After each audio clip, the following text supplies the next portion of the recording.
Hello, brothers and sisters. I'm here to provide an update on Forsaking the Holy Covenant. I talked about this 3 weeks ago, and it's starting to come to fruition a little more realistically now. So, starting with the more recent event, there was violence at Temple Mount a couple days ago, and what we saw was that 2 Israeli police officers were killed. The Jewish authorities shut down Temple Mount, and then from there, they began to use metal detectors when they opened it up yesterday. And Palestinians are not very happy. The Islamic Guard is not happy. The Jordanian Waq or Waf or whatever they're pronounced, they're protesting it.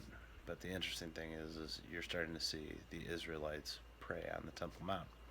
So you're seeing Jews pray again in the temple area, which is something new. We haven't seen this in a long time. So it's fascinating. But how does this break into modern prophecy in terms of what I'm looking at?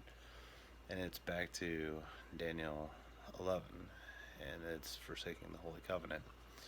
So in Matthew 1, we're given the genealogy of Jesus. It starts out with Abraham, Isaac, and Jacob. And that is the three forefathers or patriarchs, right? So they are the father of the church. Now, what happened last week, or it might have been a week prior, is that the United Nations met. And the United Nations being a block of, I want to say it's about 170 nations, they took a vote. And there were two things on the UNESCO agenda this time around. One was the occupation, of course. Israel's guilty of occupation or occupying force in the Palestinian land, and well, yeah, but technically they conquered it in the 6 Day War when the people all came at them. But I guess forget about that.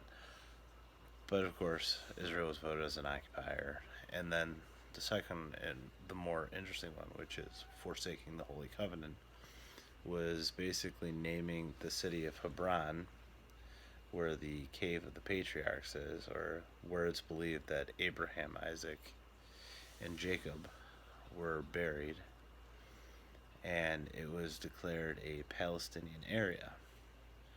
Now, why is that Forsaking the Holy Covenant? Because the Israelites go through Abraham, Isaac, Jacob. That was the blessed generation. That is where Christ came from. So, when you look at Islamic beliefs, they believe they're Ishmaelites. So, if you don't understand who Ishmael is, when Abraham doubted God and thought that God wouldn't fulfill his promise, he ended up sleeping with Hagar, his concubine, ended up having Ishmael. So his firstborn child was Ishmael. Now Ishmael is where the Islamic people come to their genealogy or lineages, that they all are part of the Ishmaelites.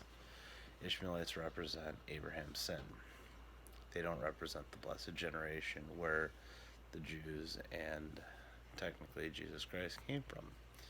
So, if you ignore the Holy Covenant line, which brought us forth to Jesus, puts you right back into what the Islamic beliefs are. But wouldn't it be interesting that the cave of the patriarchs, where Abraham, Isaac, and Jacob, the recognized patriarchs, right, are being considered owned or held by a faith structure which denies them, right? Like, if you think about it, Abraham, Ishmael, the Cave of the Patriarchs doesn't have any sort of tie to Islamic beliefs whatsoever.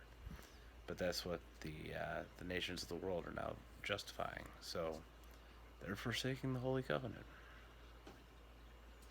When you have the genealogies established to a different connection, you're forsaking the Holy Covenant. It's bad genealogies, it's bad data, it's bad lineage. But that's the way Satan works. Very subtle. Very, very subtle. And that's why in the scriptures, people who know their God, right? There's always people who know their God. will understand when those times happen. Keep an eye on lineage. It's these small details that are going to confuse people. And I always want to tell people, especially Christians that I run into, remember, regardless of how awesome Christ was, in Matthew 10, Christ did not come to bring peace, but to bring brother against brother. There will be a time coming up. It will not be peaceful. Everybody will scream peace and safety. Then sudden destruction. We're seeing the forsaking of the Holy Covenant. Things are going to start going quicker. I pray that you find your way to God. I pray that you find your way to Christ. The times are going to get quicker.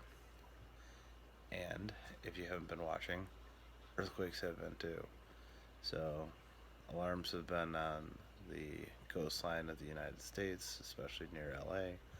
We're starting to see it in the Yellowstone National Park. Just keep your eyes up. Earthquakes are happening quite frequently and quite harshly. And again, I pray that you find your way to Christ. God bless.